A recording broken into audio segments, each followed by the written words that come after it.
Bu video biz kadınlar için.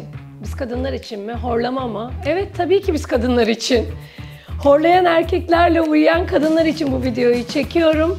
Lütfen herkes buraya toplansın o zaman. Horlama sırasında çıkan sesin şiddeti, şiddetin eşlik ettiği belirtiler yani semptomlar da çok önemlidir. Kişi sağlıklı nefes alıp veremiyorsa, yastığının yüksekliği, rahatlığı ya da tok karnına uyumak, bakın bunların hepsi kilo, egzersiz yapılmaması, bunların hepsi aslında horlamanın içinde en önemlisi, tekrar altını çiziyorum. Güzel bir tarif vereceğim. Doğal yollarla yapabileceğiniz bir koklama, aromaterapik bir yağ önereceğim. Burada amaç burnun rahat nefes alıp vermesini sağlamak, hava yolunu biraz rahatlatmak ve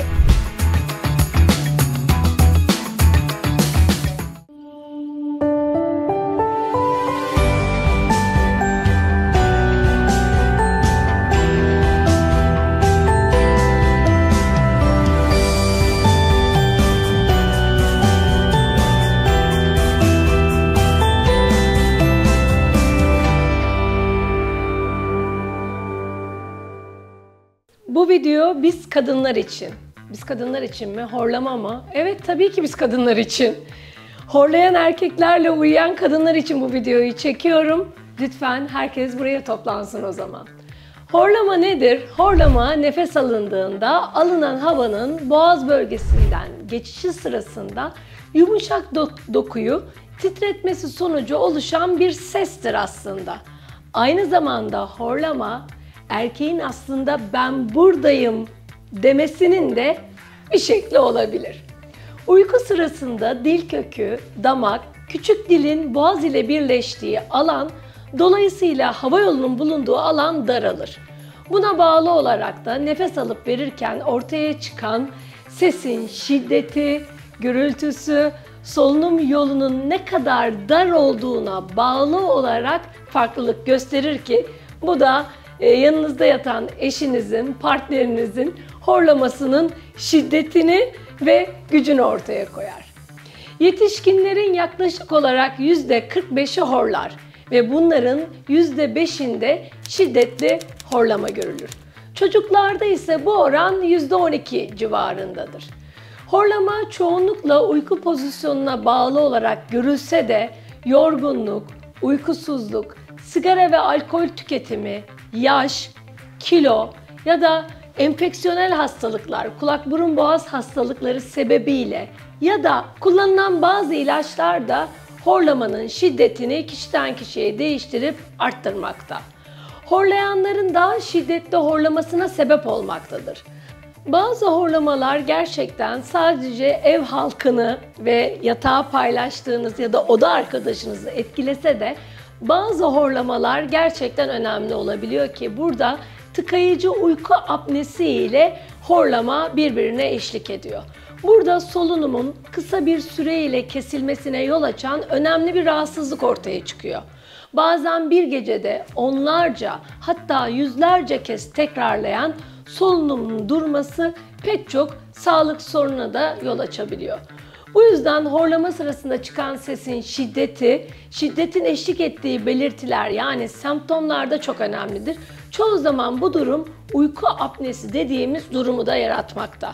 Uyku apnesi yaşayan beylerde genellikle aslında dıştan baktığınızda ben bir eczacı olarak çok net algılayabiliyorum ki göz altlarında torbalanma, gıdık bölgesinde oradaki dokunun esnemesi, boyun çevresinin genişlemesi ve karın çevresindeki yağlanmanın artması, göz altında koyu renk halkalar, bunlar aslında uyku apnesinin ön belirtilerinden bazıları olabiliyor. Şayet sağlıklı bir kulak burun boğaz yapınız yoksa, burnunuzda polip varsa ya da yapısal bir eğrilik varsa, yani hava yolu darsa ve kişi sağlıklı nefes alıp veremiyorsa, yastığının yüksekliği, rahatlığı ya da tok karnına uyumak, bakın bunların hepsi kilo, egzersiz yapılmaması, bunların hepsi aslında horlamayı tetikleyen etkenlerden biri. Ama horlamanın içinde en önemlisi, tekrar altını çiziyorum,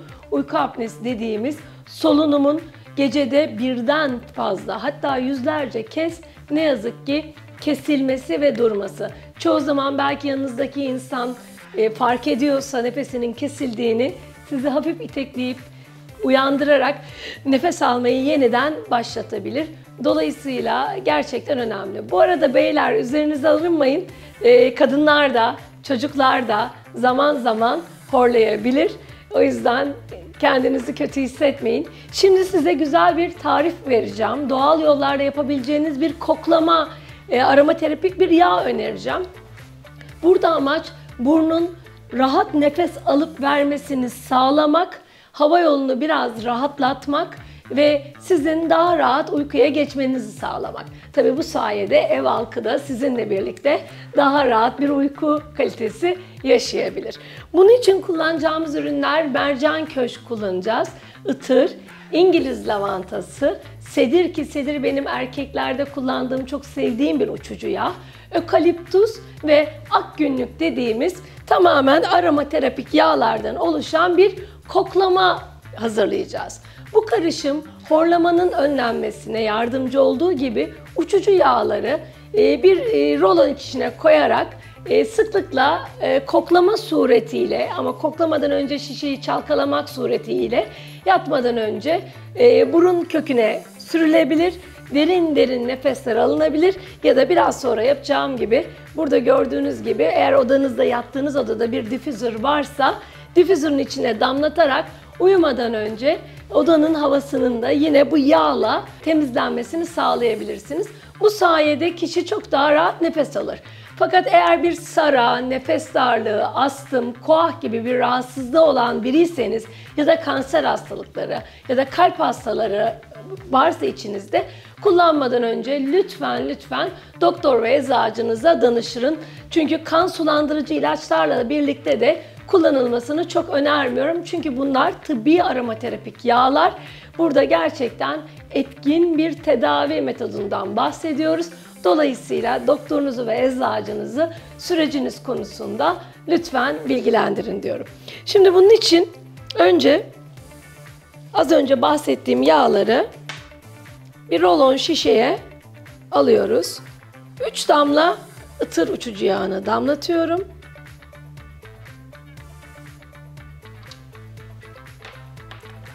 Sekiz damla sedir,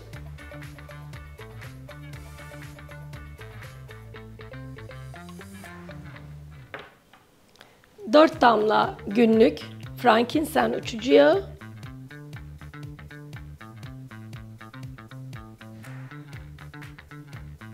4 damla ökaliptus.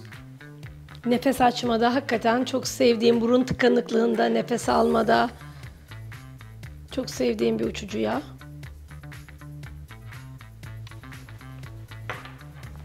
7 damla lavanta. Lavanta sizin daha rahat uykuya geçişinizi de kolaylaştıracak.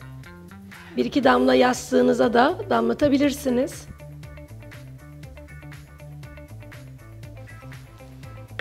Ve mercan köşk dediğimiz marjoram uçucu yağından da 3 damla.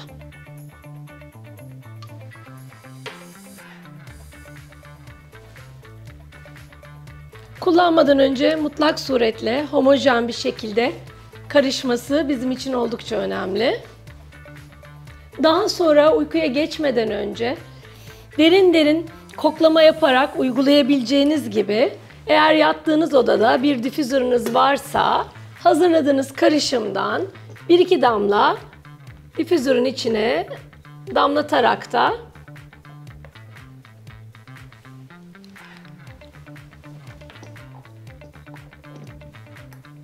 odanızın havasının da aynı uçucu yağla temizlenmesini sağlayabilirsiniz. Bu sayede eminim çok daha rahat nefes alıp uyku kalitenizin arttığını göreceksiniz. O zaman ne diyorum? Sağlıklı, huzurlu, güzel rüyalı uykular diliyorum. Hem size hem ev halkına.